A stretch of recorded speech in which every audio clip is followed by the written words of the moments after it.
In 1999, I said in 2016, the market would crash, but it didn't crash.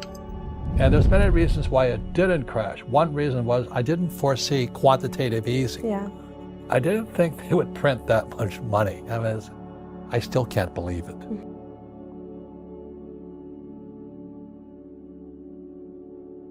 I think the end is coming. You can only, historically, like we had the Weimar Republic, which brought Hitler to power. So after World War I, of course, Germany's production base was destroyed. And whenever you have a country with productive base kind of damaged, plus they had external war reparations. So they had debts that they couldn't print away. It wasn't denominated in their own currency. And so they eventually experienced a hyperinflation as they basically printed money to finance deficits. Just because, after losing the war, after having all this, very challenging political and financial situation, it had more and more kind of populism and extremism build up, and then it took a really dark path. I went to military school, so I studied military economics. And military economics was very concerned about guys like Lenin, Stalin, Hitler, Mussolini, Mao. And that's who we studied. And then socialist economics is Keynesian, which is you can print as much money as you like. And then capitalist economics, we were taught, was Mises' Austrian school, hard money, which is where Bitcoin and gold and silver kind of fit in. Our economics in school and business schools today in the US are socialist, Keynesian. You can print money.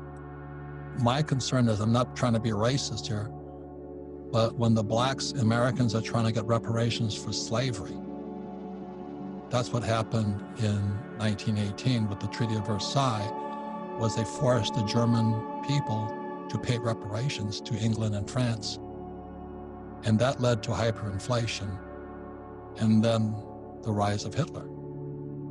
And that's kind of what happened in 71 when Nixon took the dollar off the gold standard. They could print as much as they liked. It's the same thing that happened after 1918 with the Treaty of Versailles. They couldn't pay their bills. So the Weimar Republic just printed as much money as possible. And that's where the funny story comes in. A woman goes to the supermarket with a wheelbarrow full of cash, Reichsmark, and she goes inside to pay for her pork chop. And she comes out and they stole her wheelbarrow and left the cash. We had to crush production. That's what caused, Germany in World War I to die. And that's what happened in Zimbabwe. They wiped out the white farmers. I was there.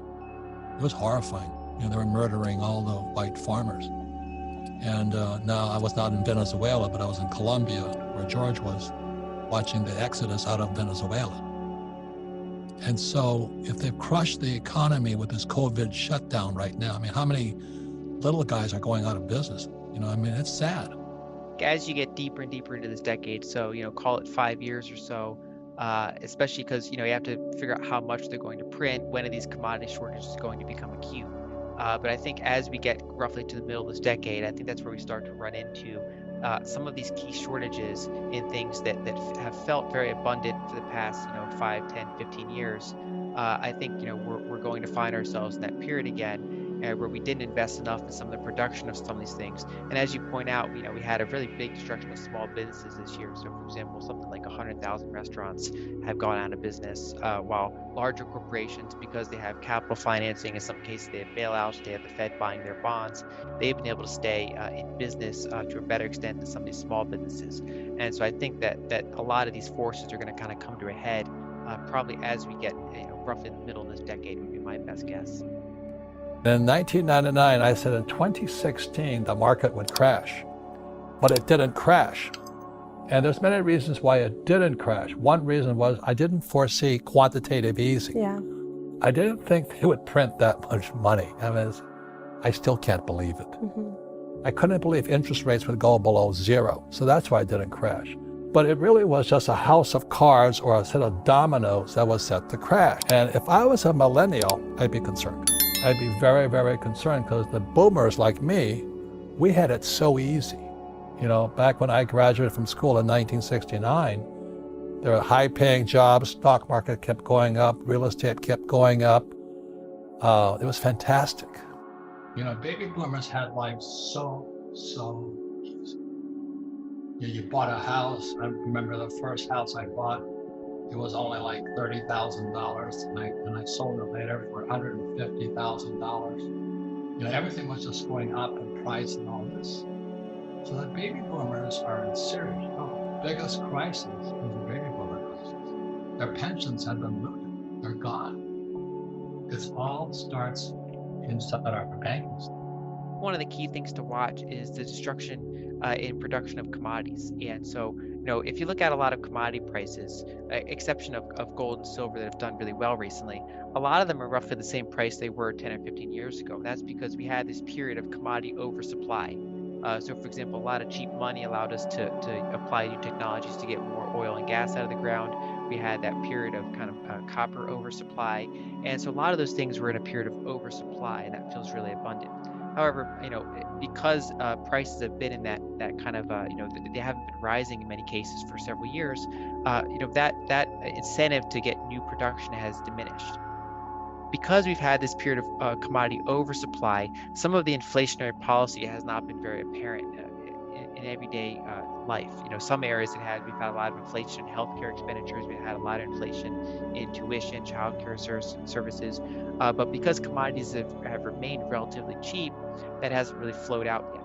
Now, I think a key thing to watch is that going forward, some of the supply for these commodities is getting pretty tight. And when that goes up against very large deficits that are in large part being monetized, you can start to see a general rise in commodity prices. And it's hard to say if that's going to be next year or 3 years from now.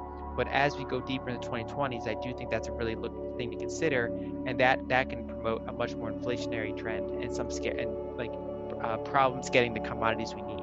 With the right financial education, this crash would be the best thing that ever happened to you. But if you're thinking like my poor dad, PhD, poor, helpless, and desperate, you'll probably be just like him. That's the problem, because you have Uber is a complete stock market scam. You have WeWork, you have Peloton. Those are all your generation stocks, and they're complete shams. But they make a lot of money right now. So the reason I'm saying this is your greatest asset is this, your brain. What am I investing in? I'm still in real estate. You know why? Interest rates are so low. The housing prices are high. That's why there's a bubble in property. But I'm building old age homes right now, called senior living for me. As Kim says, she's reserved the penthouse for me. It's a big market. In 2020 to 2030, there'll be 2 billion old guys like me turning 65.